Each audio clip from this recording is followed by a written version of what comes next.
우리 지역 지자체가 주민들에게 공개하는 업무 추진비 사용 내역이 허술하게 작성되고 있습니다. 사실과 다르게 기록하거나 일부 내용을 누락하는 경우도 있었습니다.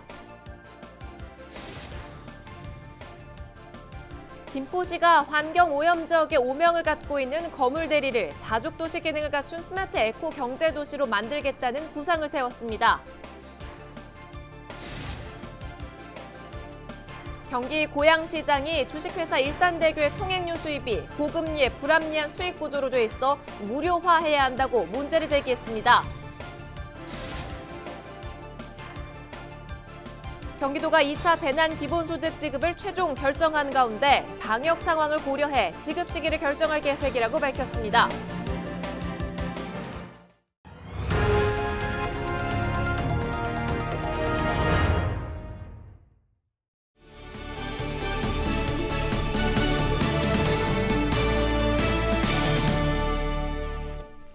시청자 여러분 안녕하십니까? 헬로우TV 뉴스 시작합니다.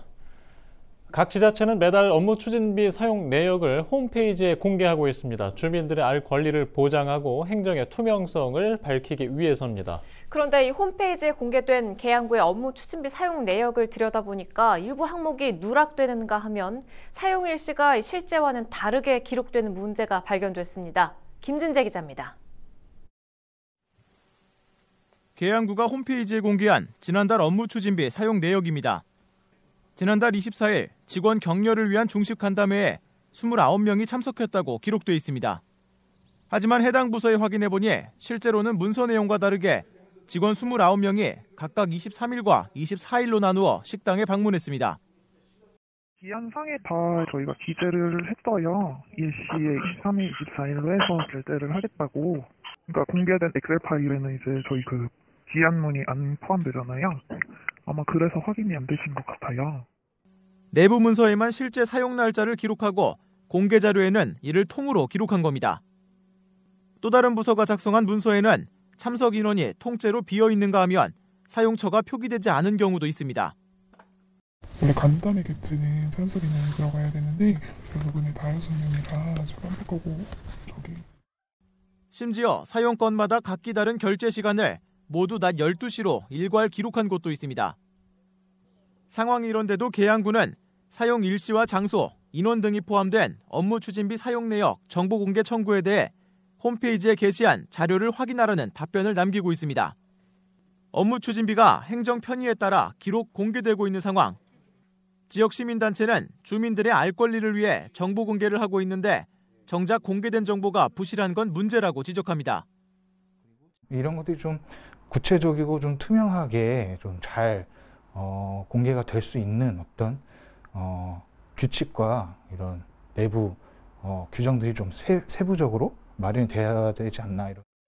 계양구 정보공개 업무 담당 부서는 각 부서에서 올리는 자료를 일일이 확인하는 데에는 한계가 있다며 관리가 제대로 이루어지지 않고 있는 점을 인정했습니다.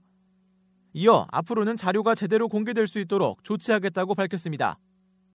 주민들의 알 권리와 투명한 행정을 위해 마련된 정보 공개 제도가 지자체의 부실한 관리로 제 기능을 하지 못하고 있습니다. 헬로티비 뉴스 김진재입니다. 김포 거물 대리는 환경오염으로 죽음의 마을이라는 오명까지 얻었던 곳입니다. 그런데 김포시가 대한민국 대표 오염지역이었던 이곳에서 김포를 이끌어갈 미래 전략을 준비하고 있습니다. 민선 7기 3년 차를 지나는 김포시정을 들여다보는 첫 번째 순서. 올해 김포시 핵심 현안에 이름을 올린 스마트 에코 경제도시를 들여다봅니다. 이세진 기자가 보도합니다. 경제자유구역 탈락 이후에도 대구지구에 대한 김포시의 의지는 꺾이지 않았습니다. 독자개발 선언 이후 1년 만에 대구지구는 다시 새 이름을 얻었습니다. 이른바 스마트 에코 경제도시. 대표 오염지역으로 낙인 찍힌 거물대리와 초원지리 일대를 자족도시로 만들겠다는 구상입니다. 지난해 경험했던 대권명 거물대리 초원지리 일대 156만 평에 대한 공장 밀집 지역에 대한 좀 재정비를 통해서 김포시가 스마트하고 에코한 자족 경제도시를 만들어가는 첫 번째 숙제가 저희들한테 있고요. 우후죽순 들어선 공장은 4차 산업 중심으로 재정비하고 그 안에 자족, 정화 기능을 갖춘 시범 도시를 꾸리는 게 이번 사업의 핵심입니다. 산업단지나 경제지구가 아닌 도시라는 이름이 붙은 것도 이 때문입니다. 대규모 도시개발 사업을 현실화시키기 위해 환경부, 수자원공사와도 손을 잡았습니다. 환경부와 수자원공사, 김포시, 아마도 경기도도 같이 참여를 했으면 하는 바람인데 거기에 일반 개발입지 공장이 아닌 산업단지도 아닌 미래 최첨단 4차 산업과 친환경 산업체들을 좀 집적시켜서 거기에 김포에 일자리도 만들어내고 새로운 산업의 구조를 만들어가는. 김포시는 이번 계획을 2035 도시 기본계획에도 반영했습니다. 대한민국 대표 환경오염 지역에서 환경과 경제 두 마리 토끼를 잡겠다는 계획도 다시 한번 궤도 위에 올랐습니다. 헬로티비 뉴스 이세진입니다. 지난해 12월 31일 인천 지역의 시내버스 노선이 개편됐는데요. 인천시가 개편 노선이 시민들의 협조 속에 안정적으로 정착하고 있다고 평가했습니다. 인천시는 지난해 12월 31일부터 1월 7일까지 18일간 버스 노선 개편과 관련해 모두 1,704건의 민원을 접수했다고 밝혔습니다. 이는 2016년 노선 개편 당시 접수된 8,855건과 비교하면 80% 정도 감소한 수준이라고 설명했습니다. 개편 후 일주일간의 운송 수입도 기존 약 25억 원에서 약 29억 원으로 16% 증가했다고 덧붙였는데요. 인천시는 여기에 그치지 않고 7월까지 조정 노선 모니터링 및 안정화 연구 용역을 진행해 민원 사항을 분석하고 대체 노선을 발굴할 계획입니다. 인천 유나이티드가 성남FC와 맞트레이드를 통해 미드필더 윤용호를 영입했습니다. 지난 2017년 프로무대에 첫 발을 디딘 윤용호는 지금까지 K리그에서 30경기를 소화하며 3득점을 기록하고 있는데요. 공간 활용과 중거리 슈팅 능력이 뛰어나다는 평가를 받고 있습니다. 윤용호는 팬들이 즐거워할 축구를 하겠다며 2021 시즌 인천이 더 높은 곳으로 올라가는데 보탬이 되도록 노력하겠다고 말했습니다. 경기도가 2차 재난기본소득 지급을 최종 결정한 가운데 지급 시기는 방역 상황을 고려해 결정할 계획이라고 밝혔습니다. 이재명 경기도지사는 2차 재난기본소득 지급을 두고 이견을 보인 더불어민주당의 입장문을 내고 코로나19 방역 상황을 고려해 지급 시기를 결정하겠다고 전했습니다. 이에 앞서 18일 문재인 대통령이 신년 기자회견에서 재난기본소득은 지자체 차원에서 지급할 수 있다고 밝히자 더불어민주당 홍익표 정책위의장은 곧바로 이재명 지사에게 재난기본소득 지급을 자율적으로 판단하되 방역 상황을 고려해 지급 시기를 결정해 줄 것을 요청했습니다. 경기도는 코로나19 확진자 추이를 보면서 설 전후로 재난기본소득을 지급할 것이라고 밝혔습니다.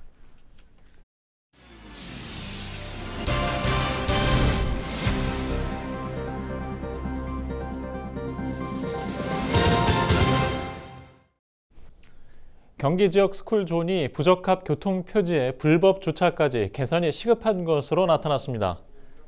경기도는 도내 345개 초등학교 스쿨존에 대한 감사를 실시해 부적합 시설 790건을 적발했으며 이 가운데 73.9%인 255곳이 개선이 필요한 것으로 조사됐습니다. 항목별로 보면 교통안전표지 부적합이 310건으로 가장 많았고 노면표시 부적합이 297건, 불법 주정차가 121건으로 조사됐습니다. 도는 부적정 시설물이 적발된 12개 시군에 3월 개학 전까지 개선할 것을 요청했습니다. 시설물 관리가 미흡하고 과토를 부적정하게 부과한 시군이 대체적으로 어린이 보호구역 내 사고율도 높은 것으로 나타났습니다. 지금이라도 경기도 내 31개 시군에서는 어린이 보호구역 내 안전표지판, 노면 표시 등 어린이 보호구역 시설물은 어린이들의 안전과 직결된다는 점을 깊이 인식하고 주의 깊게 관리해야 될 것으로 생각합니다. 특히 어린이 보호구역 내 불법 주정차 차량은 어린이의 시야를 가려서 보행 환경을 위협하는 요인으로 법령에서 정한 적정 과토료를 부과해서 해마다 증가하는 어린이 교통사고를 줄이는 데 최선의 노력을 다해야 할 것으로 생각합니다. 경기도가 지난해 중소기업들을 대상으로 온라인 해외 마케팅을 지원해 총 $327만 규모의 매출을 달성했습니다. 유명 해외 온라인 플랫폼에 입점할 수 있도록 돕고 소셜 네트워크 서비스를 비롯한 다양한 홍보 창구를 열어주었습니다. 구영슬 기자가 취재했습니다. 고향의 한 식품 제조업체. 지난 3월 경기도로부터 지원을 받아 온라인 수출 상담회에 참가하는 기회를 얻었고 처음으로 해외 유명 온라인 플랫폼에 입점했습니다. 소셜 네트워크 서비스 인플루언서를 통한 홍보와 라이브 커머스 방송까지 지원받으면서 러시아와 호주로 해외 판로가 확대됐습니다. 저희 제조 중소기업들은 그 절차 자체도 알기도 힘들고 근데 이번 경기도 지원 사업을 통해서 너무나 큰 도움이 됐고 회사가 좀 존폐 위기에 있었는데 사실은 코로나 시대 매출이 거의 다 지금 떨어졌었는데 이거로 인해서 다시 희망을 가지고 이제 좀 엄청난 힘이 돼서 지금 버팀목이 돼서 지금. 이렇게 지난해 경기도로부터 온라인 해외 마케팅을 지원받은 경기 지역 중소기업은 총 420곳. 전년에 비해 327만 달러 규모 매출을 달성했습니다.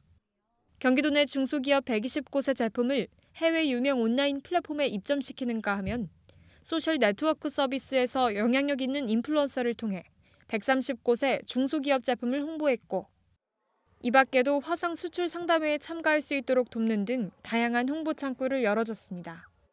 세계 최대 온라인몰인 아마존 등에 입점 지원을 했고요. 420개 사를 대상으로 해서 전년 대비 560% 급증하였고 제품 한 건당 판매액도 35%가 증가하였습니다. 경기도는 올해 수출 기업의 디지털 콘텐츠 전문 인력 양성을 위해서 유튜브 채널 운영을 돕고 홍보 동영상 제작을 지원할 계획입니다. 경기지TV 구영슬입니다. 택배 노동자들의 과로사가 사회 문제로 대두되고 있습니다. 택배업체들은 지난해 10월 보호대책을 발표했지만 인천 지역 노동자들은 총파업을 예고하고 있습니다. 분류작업 인력 투입과 심야 배송 중단 등 택배업체들이 제대로 약속을 지키지 않고 있다고 강조했습니다. 이정윤 기자가 보도합니다. 택배 노동자들이 인천시청 앞에 모였습니다. 노동자들은 살기 위한 마지막 선택이라며 총파업을 예고했습니다. 허울뿐인 대책으로는 택배 노동자들의 연이은 죽음을 막을 수 없다며 대책을 촉구했습니다. 택배 노동자들이 더 이상 죽을 수 없다. 우리는 살고 싶다. 이렇게 외치는 기자회견을 하고 있습니다. 사회적으로는 늦게 받아도 괜찮다. 택배 노동자들의 인간다운 노동조건을 응원하는 목소리들이 높아지고 있습니다. 지난 한 해 과로사로 숨진 택배 노동자는 모두 16명입니다. 택배가 급증하는 12월과 1월에만 5명이 과로로 쓰러지거나 사망했습니다. 이에 택배업체들은 지난해 10월 과로사에 대한 보호대책을 발표했습니다. 분류작업 인원을 투입하고 심야 배송도 중단하겠다는 게 핵심입니다. 하지만 현장에선 이런 약속들이 제대로 지켜지지 않고 있다며 반발하고 있습니다. 분류작업 인력이 제대로 투입되지 않거나 비용을 대리점과 택배 노동자들에게 떠넘기는 등 약속을 이행하지 않고 있습니다. 택배회사의 지휘 명령을 거부하면 그에 따른 큰 불이익도 받습니다. 택배 노동자들은 택배사들이 분류 인력 투입 비용을 전액 부담하고 관리를 책임질 것을 요구했습니다. 또 야간 배송을 중단하고 지연 배송을 허용해야 한다고 강조했습니다. 만약 이 같은 처우 개선이 이뤄지지 않을 경우 오는 27일 총파업에 돌입한다고 밝혔습니다. BTV 뉴스 이정입니다. 경기 고양시장이 한강다리 중 유일하게 통행료를 받고 있는 일산대교를 무료화해야 한다고 문제를 제기했습니다.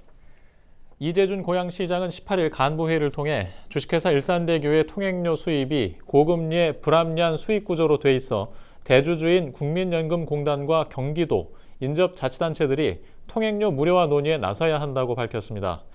이 시장은 일산대교 통행료 무료화로 손실이 나면 법령에 따라 경기도가 보전할 수 있고 통행료 무료화로 얻을 수 있는 공익이 더 크다고 주장했습니다. 경기도는 일산대교 통행료 인하를 위한 사업 재구조화 방안 연구 용역을 추진하고 있습니다. 인천 북부 고용노동지청이 설 명절을 앞두고 체불임금 청산을 위해 다음 달 10일부터 체불청산 전담팀을 현장에 투입하기로 했습니다. 체불청산 전담팀에는 근로개선 지도과장과 근로감독관이 참여하며 고액 또는 집단체불 사업주의 경우 지청장이 직접 나서 지휘 관리하기로 했습니다.